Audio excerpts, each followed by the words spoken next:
Join me as I take on the challenge of finding out if my health is actually better than I think by putting myself through a series of tests and evaluations. When it comes to our health, we often think we have a good idea of how we're doing, but the truth is, many of us have a skewed perception of our own well-being.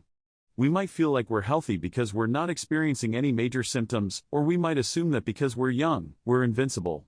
But the reality is, our health is complex and multifaceted, and there's often more to the story than meets the eye. One of the biggest misconceptions people have about their health is ignoring symptoms. We might brush off that nagging cough or those persistent headaches as no big deal, but the truth is, these could be signs of underlying issues that need attention. Similarly, many of us neglect regular checkups, assuming that if we're not feeling sick, we must be fine. But regular checkups can help catch potential problems early, when they're easier to treat. Another common mistake is comparing ourselves to others. We might look at our friends or family members and think, hey, I'm doing better than them, so I must be healthy.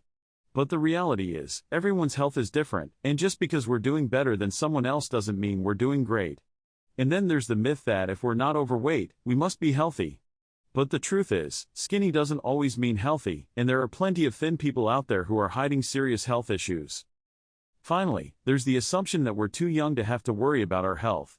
We might think that health problems are only for older people, but the reality is, many health issues can affect anyone at any age. So, what can we do to get a more accurate picture of our health? By understanding these common misconceptions, we can start to take a more proactive approach to our well-being. When we think about our health, we often focus on the physical aspects, our weight, our blood pressure, our cholesterol levels. But the truth is, our health is about so much more than just our physical bodies. Our mental health, for example, plays a huge role in our overall well-being. Depression, anxiety, and other mental health issues can have a serious impact on our physical health, and vice versa. And then there's nutrition. What we put into our bodies has a direct impact on our health, from our energy levels to our immune function. Exercise is another crucial aspect of our health that we often overlook. We might think that because we're not athletes, we don't need to prioritize exercise, but the truth is, physical activity is essential for our overall health. It can help reduce stress, boost our mood, and even reduce our risk of chronic diseases like heart disease and diabetes. And finally, there's sleep. How much we sleep, and the quality of that sleep, can have a huge impact on our health and well-being. Did you know that a staggering 40% of adults in the US have at least one chronic disease, such as heart disease, diabetes, or obesity? And what's even more shocking is that many of these people don't even realize they have a problem. This is because many chronic diseases don't have any obvious symptoms in the early stages, so people often don't realize they're sick until it's too late. This is why it's so important to get regular checkups and to take proactive steps to evaluate our health status. So, what's the takeaway from all of this? It's that our health is complex and multifaceted, and we can't just assume that we're healthy because we're not experiencing any major symptoms.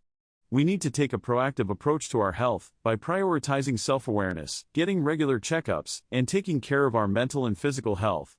By doing so, we can get a more accurate picture of our health and make positive changes to improve our well-being. Thanks for watching, and I'd love to hear from you. What's your experience been like when it comes to your health? Have you ever had any surprises or wake-up calls that made you reevaluate your priorities? Let me know in the comments below. And if you're looking for more health tips and personal wellness advice, be sure to check out my next video, where I'll be sharing some easy and effective ways to boost your energy and improve your mood.